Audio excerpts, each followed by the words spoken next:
आज तुम लोगों को कहानी सुनाऊंगी मोर ध्वज की। मोर ध्वज का नाम सुना है? नहीं सुना। ये एक राजा थे। कहानी कहाँ से शुरू होती है? स्टार्टिंग से, जब अभिमन्यु की हत्या हो जाती है। अभिमन्यु को मार देते हैं ना दुर्योधन, शासन, कर्ण, चक्रव्यूह में। उसके बाद में अर्जुन परेशान हो जाते हैं, मेरा बेटा मेरा बेटा मेरा बेटा। तो भगवान उनसे बोलते हैं तुम अपने कर्म करो, वो तो जो होना था वही हुआ है, और मतलब ये होना ही था, ये लिखा हुआ था। अर्जुन मानने को तैयार नहीं है, और फिर वो ये बोलते हैं कि इन सब मोह माया से मुक्त हो जाओ, तुम सिर्फ अपने कर्म करो। ये तो सब मोह है कि वो हमारा बेटा, अभी इस जन्म में तुम्हारा बेटा, अगले जन्म में तुम उसके बेटे बन सकते हो। मतलब यह हो सकता है मिलो ही नहीं, कोई कहीं पैदा होता है, कोई कहीं पैदा होता है, लेकिन अर्जुन मानने को तैयार नहीं था।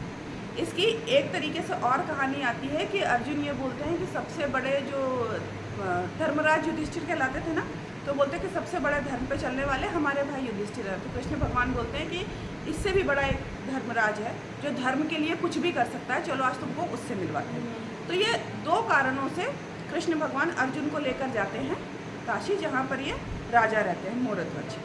वहाँ पहुँचते हैं और उनके यहाँ पर कैसे जाते हैं? साधु का वेश बनाकर।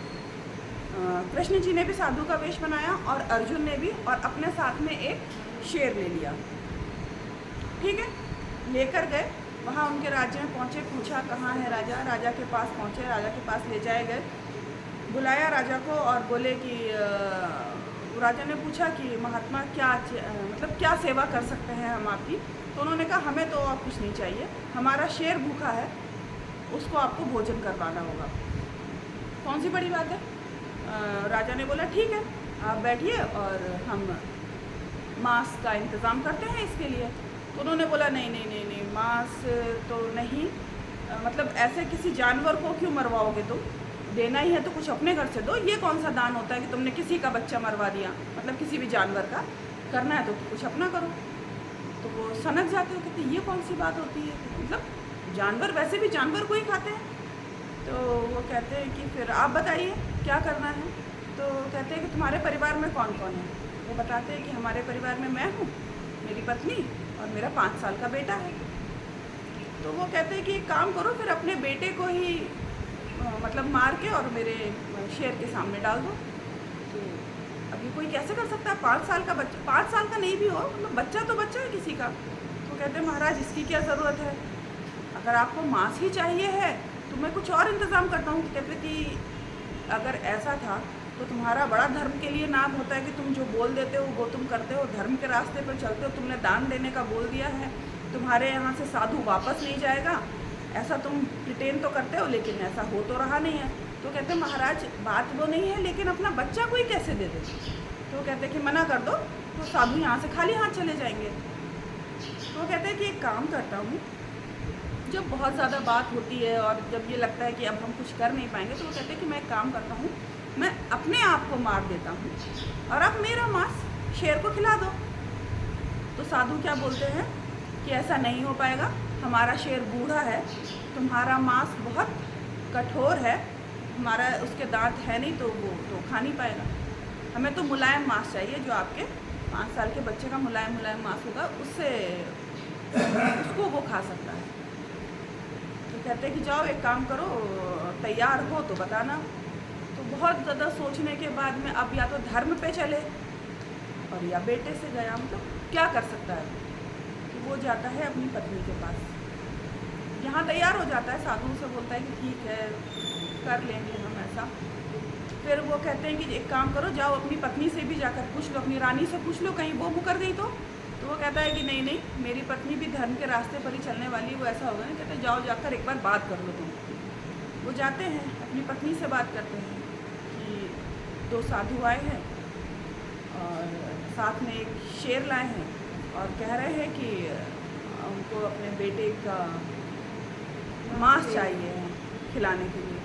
वो परेशान हो जाती है कि हे भगवान, इतने मुश्किलों से पाला मैंने मेरा बच्चा, उन्हें बच्चा ही चाहिए, और कुछ ले ले और कुछ। वो कहते कि आप मेरा दे दो, वैसे भी 5 साल का बच्चा है, उससे उस शेर का पेट तो भरेगा नहीं, मेरा मांस खा ले।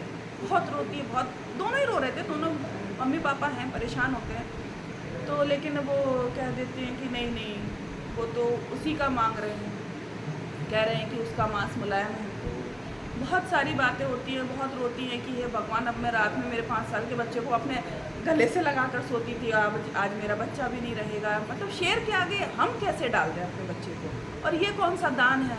तो वो ये बोलती है ये दान थोड़ी, ये तो एक सज़ा मिली है हमको। दान तो वो होता है हम अपनी मर्ज़ी से देते हैं ना, कि हमको पंडित जी को देना है, हमको किसी जो भीख मांगने आए हैं हमें उन्हें देना है, तो परेशान हो जाते हैं, दोनों ही परेशान हो जाते हैं माँ बाप। लेकिन फिर वही बात है कि बोल चुके हैं राजा कि हम देंगे, और आज तक ये सब करते हुए आए हैं राजा और रानी, तो वो दोनों किसी भी तरीके से तैयार तो नहीं थे, लेकिन फिर वो अपने बेटे को बुलाते हैं और उसको सब बातें बताते हैं कि एक साधु आए हैं और वो ऐसा ऐसा बोल रहे हैं, उनको ये चाहिए कि तुम्हारा मांस उनके शेर को डाला जाए। तो वो सुनते हैं ना अपन कि राम जी जंगल, उनको जब वनवास हुआ तो वो उससे परेशान नहीं थे, और जब राज्याभिषेक की बात हुई थी तब वो खुश नहीं थे। मतलब ऐसा नहीं था कि अरे अब तो मैं राजा बन जाऊंगा इसलिए वो खुश हो जाएं, और जंगल जा रहे हैं इसलिए वो परेशान हो जाएं, दुखी हो जाएं। तो वैसा ही वो कहता है कि इसमें इतना परेशान होने वाली क्या बात है, अब आपने बोल दिया है कि दोगे तो दो, और हमारे दरवाजे से कोई भूखा ना जाए, ये हमारे लिए ज़्यादा ज़रूरी है। और रही बात इस शरीर की और इस बच्चे की, मतलब मैं आपका बच्चा हूँ तो ये शरीर है ही किसी काम का।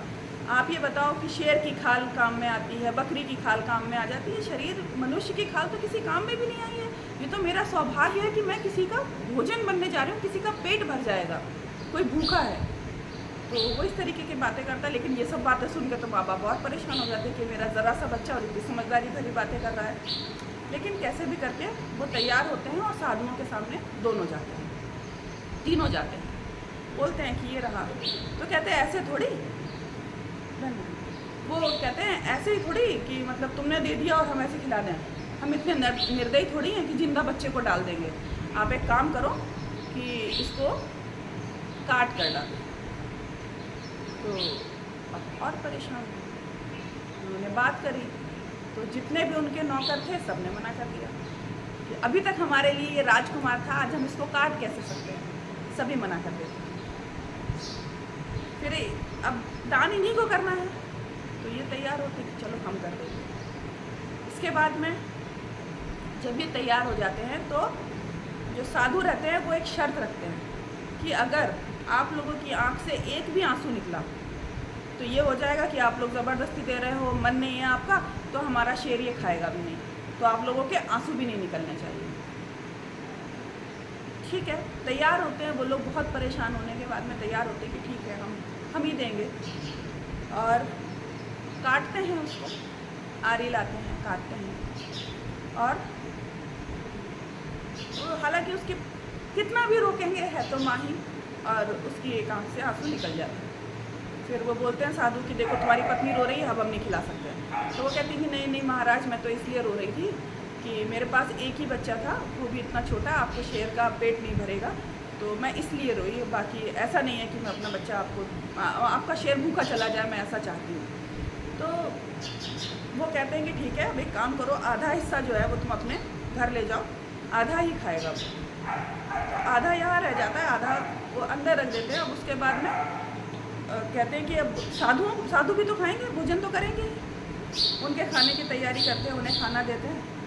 तो अब साधु खाने से मना कर देते हैं, कहते हैं कि तुम्हारे घर में अभी अभी मौत हुई है, हम ऐसे घर में खाना नहीं खा सकते, तुम सब दुखी हो, हम कैसे खाना खा लें। अब और परेशानी, तो कहते हैं महाराज अब हम क्या करें, आप ही ने तो बोला कि आपको हमारा बच्चा चाहिए, आप ही ने ये सब करवाया, अब हम क्या करें, घर की जो मौत है उसको हम तो टाल नहीं सकते हैं।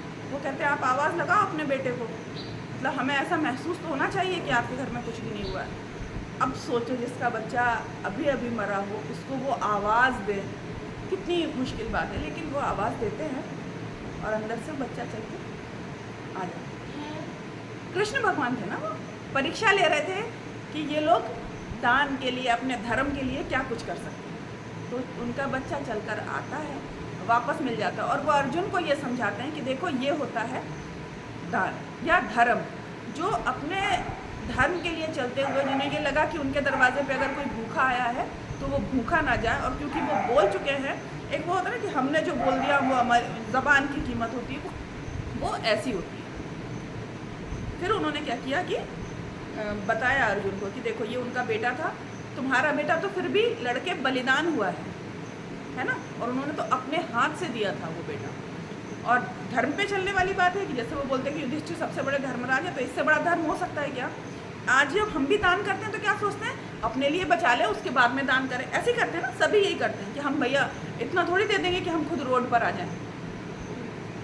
लेकिन उन्होंने क्या किया, मतलब इंसान अपनी संपत्ति दान कर सकता है लेकिन अपने बच्चे, ऐसे ही हमने हरिश्चंद्र की कहानी सुनी थी, है ना, उन्होंने भी ऐसे ही कर दिया था, अपना पूरा परिवार दान कर दिया था।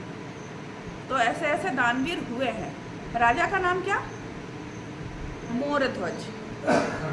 मोरध्वज राजा का नाम क्या था? मोरध्वज। याद रहेगी कहानी, समझ में आई?